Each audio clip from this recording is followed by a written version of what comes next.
Oklahoma City Thunder have given us everything we could ever dream of for a conference finals series, as both of these squads do not want to head home and watch the NBA Finals as we shift into a best of 3 series. We've got the challengers in the Spurs, and we've got the defending champs in OKC. That's whose home we return to today. The Paycom Center. Welcome courtside Maria Taylor, alongside the Hall of Famers Carmelo Anthony, Vince Carter, and Tracy McGrady. Listen, we saw 2 very tight games here in OKC and convincing games for each team when we went on the road in San Antonio. But one thing remains true. Whichever star shines brighter in SGA or Victor Wembanyama, it seems as though the win goes to that squad. Yeah, well, we're going to talk about the stars, Shea and Victor. And, of course, they have to step up and they have to do what they have to do. I'm going to go left. I'm going to go Lou Dort. I'm going to go Lou Dort because when you talk about what Lou Dort brings to this team, he's the best defensive player on the OKC Thunder's team. He can not only play 16 to 18 minutes in the game. You need his intensity. You need his tenacity out there. You need him to put a body on Wemby. You need him to guard Castle. You need him to be aggressive. And also, you need him to make open shots. You can be the best defensive player on the team, but if you're not making open shots, then you can't. You're going to play 16 minutes. And tonight, you cannot play 16 minutes, Lou Dort. You have to be on the game 32 to 34 minutes. You have to help Shea feel confident on figuring this defense out. It seems like San Antonio figured Shea out. They forcing him right. They not letting him get to his left in his bump phase. It's a lot of things that Shea have to process. So Lou Dort is one of those names that we should be on the lookout today. Okay, that's one guy that you want to stand up. Yes. We also know that the big 3, it exists, is Chet Holmgren, J-Dub, who was questionable entering this game, but he is now officially out. So Chet Holmgren, step up to the plate. His scoring has gone down throughout the Western Conference Finals. It's gone down in these losses. In wins, he's been phenomenal. I mean, he's played good basketball because, why? He was aggressive. And right here, this just is a player that is not confident, loses the ball right here. And then, of course, Wemby meets him at the rim. I'm not mad at this. This showing his aggression. You got to try to dunk on Wemby right there. But when you get in the trenches and you're surrounded by multiple defenders, you have to be aggressive with the ball. You have to be strong with the ball and understand where you are.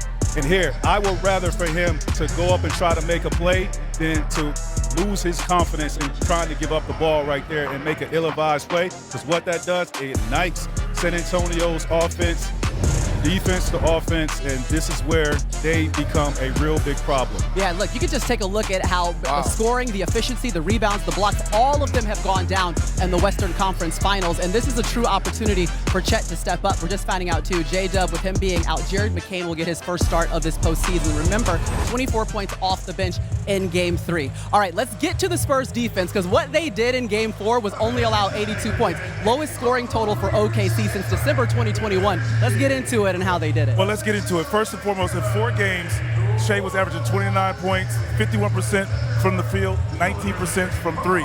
In this series, only 24 points. He's shooting 27% from the 3. So what that's telling me is their defense, they figured something out in the regular season that has carried over, and that's what they are. Stifling defense, not playing, not fouling, being aggressive, forcing Shea to a crowd, and then they attack the ball from there, forcing him to get off the ball and making somebody else take a tough jump shot or make a play for someone else. You see here, active hands. They're just flying around, and that's what you want. Here, not allowing Shea to get to his left, forcing him right into a crowd. Once again, Victor steps up. Making now Hartenstein, well, first and foremost, he says, no, it's not there, but you're making Hartenstein being the facilitator and make a play. You see he throws the ball away, Shea gets the ball there. It turned out he gets a foul. Playing him in a crowd there. 1, 2, 3, 4 guys. He doesn't have the pocket pass. He has to play pass out of the screen. Here, if you notice, De'Aaron Fox is jumping on that left hand, not allowing him to get left. We're going to force you right.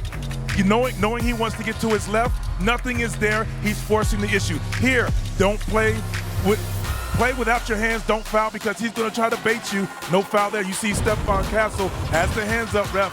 I'm not fouling, and that's what they've done. They're making Shea play faster than he wants to, which we haven't seen all year. Sure.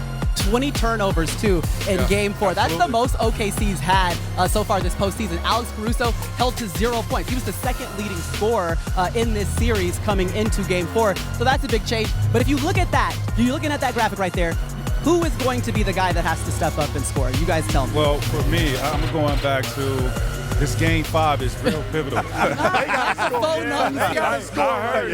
Those are not the Salesian sisters of St. John Bosco. They go to their extension. So we talk about how pivotal Game 5 is, Yeah. and we go down in history. I mean, it's some amazing guys have stepped up and been, the best player on this floor.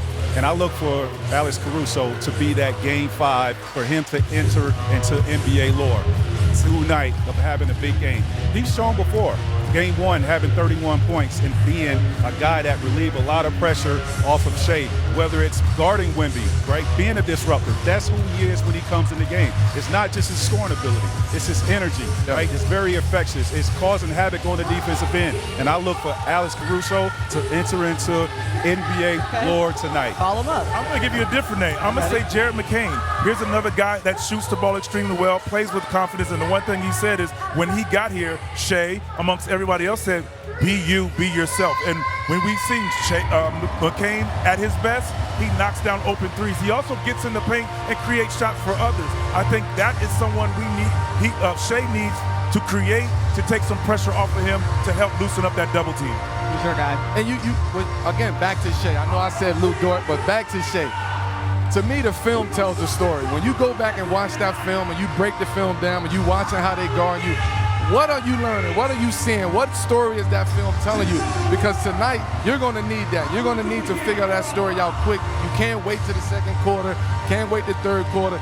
You got to come out from the jump ball applying pressure tonight because San Antonio is not going to wait for you to try to figure this game out. Yeah, Mitch Johnson said after Game 3, we got to be more disciplined with Shea. That's exactly what they were in Game 4. He just had 19 points. Remember, the bench has been huge. They scored at least 50 points in the first 3 games, just 34 points in Game 4.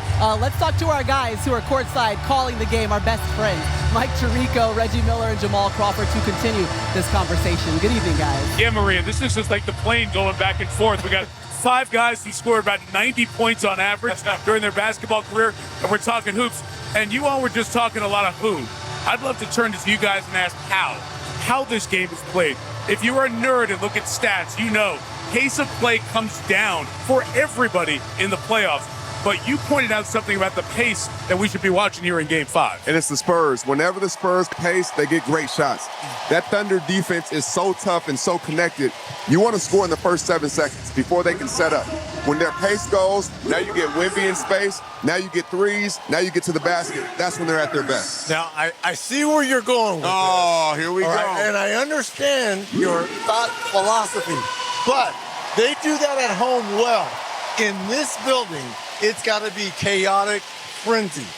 And the defense that the Thunder bring, you can't play fast here if you're the Spurs. The Spurs want lower possessions, half court, because they have the best player in this series, which has been Wemby. Game 1 and 4, he was phenomenal. If you lower those possessions, the ball's going to go through Wemby. If you try to play fast and you're not making shots, I think that's when the playmakers and those role players for the Thunder become a problem. So to me, that's why tempo and pace has been key in this series through the first 4. So you want San Antonio to not go as fast, to play a little bit slower? On the road, yes, because Okay. they have the best player. At home, you get away with that. And I want them to play fast on the road because it's going to settle them and bring their role players into the game.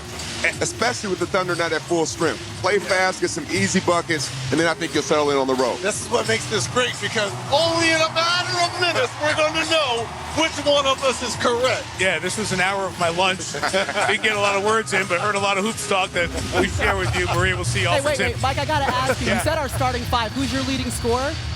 Oh, the leading scorer Yeah. out of this group? Uh-huh. Mello, Q's in the house. There you go. Sorry, Reg. Sorry, Jamal. We'll talk to y'all later. Have a great call. It's going to be great. We'd love to just put a little tension in there over that. Speaking of Mello, let's get his star player parlay on DraftKings Sports.